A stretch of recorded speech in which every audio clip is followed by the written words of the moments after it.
manat 5 qəpik. İşte pilavı yok. Neçə litrdir? Çi?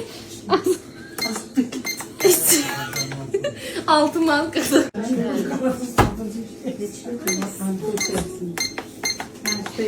Çi 43.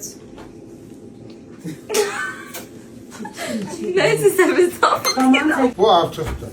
Vurmadan təzdən daha yaddaş. Ha 9 vur. 4.50.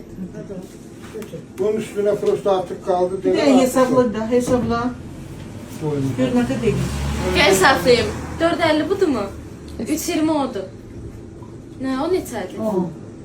10 oydu.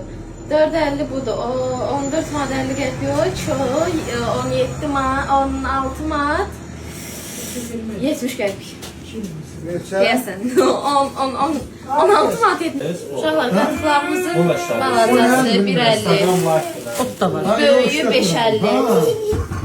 Südün 1 litri 1.60. 2 litri 3.20. Pendir 15 manat. Pendirin kilosu 15 manat. Xamamız kilosu 9 manat, yarım kilosu 4.50. Zeytunumuz var 2.60. Çok hiç değil. 2.60'dır. Kartlardan şöyle. Bura niye 2.60 Kaç tane deniş var hanım? Kartdan karta. Terminalımız yok.